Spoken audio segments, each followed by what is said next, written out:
O Pastor Hermas é um livro considerado apócrifo, foi escrito por Hermas, um ex-escravo, que de acordo com o cânon de Muratori, era irmão do bispo de Roma, o bispo Pio I. Outros atribuem a um homem também chamado de Hermas, o Liberto, como sendo um cristão que viveu na Roma antiga, e que é mencionado na Epístola aos Romanos, capítulo 16, verso 14. É uma obra literária cristã. Na época, era um texto influente e muito respeitado pelos primeiros cristãos, sendo considerado inspirado por alguns dos pais da Igreja, como Irineu.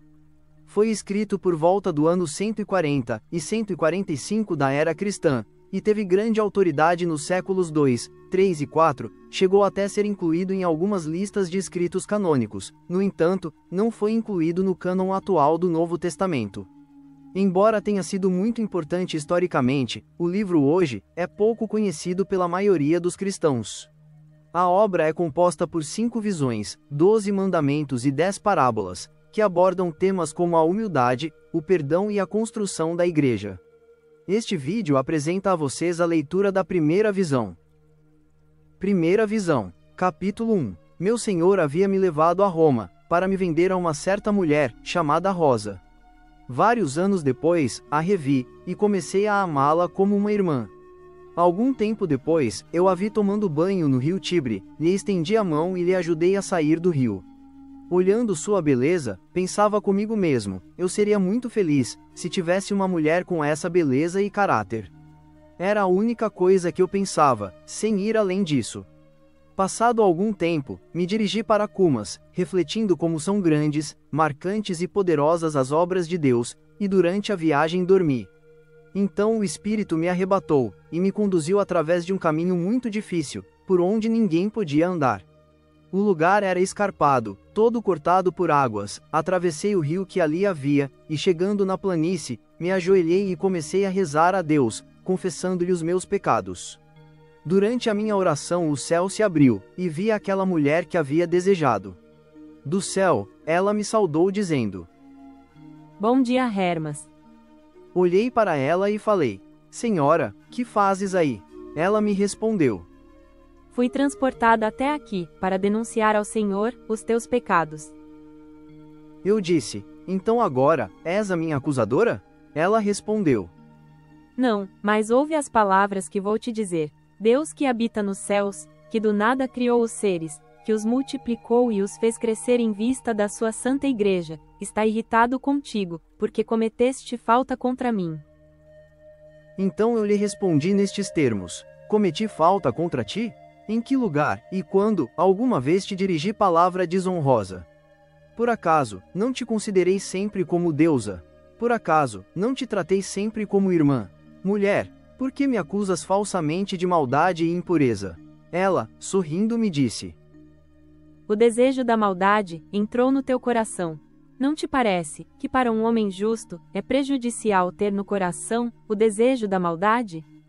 É falta, e grande, porque o homem justo tem pensamentos justos. E mediante esses pensamentos justos, ele aumenta sua glória nos céus, e faz com que o Senhor lhe seja indulgente para com todos os seus atos. Aqueles, porém, que são maus no coração, só atraem para si morte e prisão. Sobretudo aqueles que passam esta vida se vangloriando de suas riquezas, e não se interessam pelos bens futuros. As almas deles se arrependerão, daqueles que, não tendo esperança, se desesperaram de si mesmos e da própria vida. Quanto a ti, reza a Deus, Ele curará teus pecados e os pecados de toda a tua família, e de todos os santos.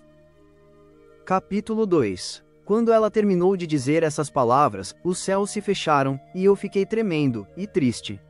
Dizia a mim mesmo: se o pecado está escrito contra mim, como poderei alcançar a salvação? Como aplacarei a Deus, pelos meus pecados realmente cometidos? Com que palavras pedirei ao Senhor que me seja favorável?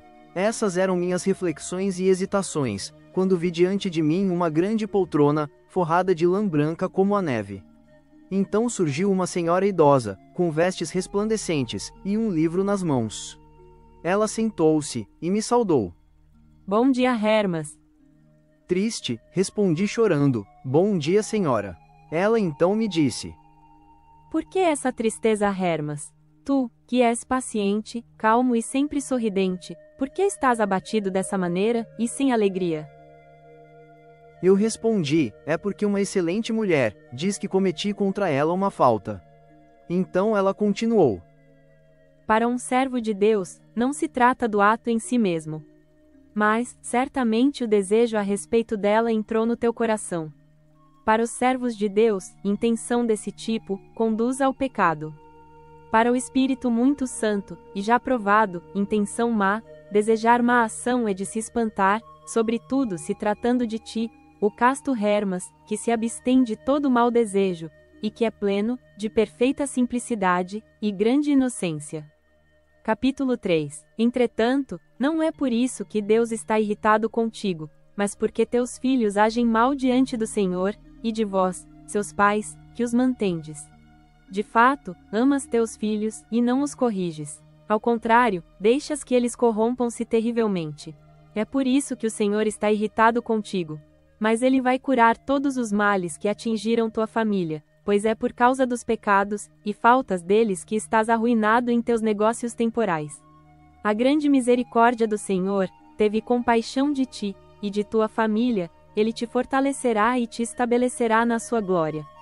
Quanto a ti, apenas não desanimes, tenha coragem e fortalece a tua família. O ferreiro, com o martelo, consegue o objeto que ele quer. Da mesma forma, a palavra justa de cada dia consegue superar qualquer iniquidade. Portanto, não cesses de corrigir teus filhos. Eu sei que se eles fizerem penitência do fundo do coração, serão inscritos no livro da vida com os santos. Quando ela terminou de falar, ainda me perguntou se eu queria ouvir a leitura. Eu respondi que sim, e ela continuou. Sim, presta atenção e escuta os louvores de Deus. Eu ouvi coisas sublimes e admiráveis que não consegui guardar. Todas essas palavras causam arrepios, e o homem não é capaz de alcançar.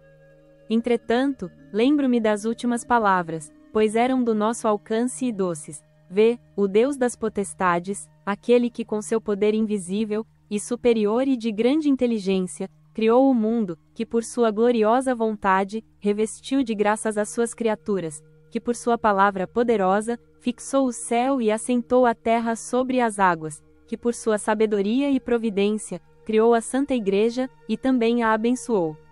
Esse mesmo Deus, desloca os céus e as montanhas, as colinas e os mares, que se tornam uma coisa única para os eleitos dele. Assim, ele cumpre na sua glória e na sua alegria, a promessa que fez para eles, se ao menos observarem os mandamentos do Senhor, que receberam com grande fé. Capítulo 4. Quando ela terminou de ler, e se levantou da poltrona, chegaram 4 jovens, que levando a poltrona, foram embora, em direção ao oriente. Então ela me chamou, tocou no meu peito e perguntou se eu havia gostado da leitura. Eu respondi que sim, que as últimas palavras me agradam, mas as anteriores, me eram penosas e duras. Ela ainda falava comigo, quando outros 2 homens a tomaram pelos braços, e se foram na mesma direção da poltrona, para o lado do oriente. Quando ela estava para partir, seu semblante era alegre, e ao se retirar, me disse: Seja homem, Hermas. Este é o fim da primeira visão. Leremos para vocês do canal as outras 4 visões nos próximos vídeos. Obrigado.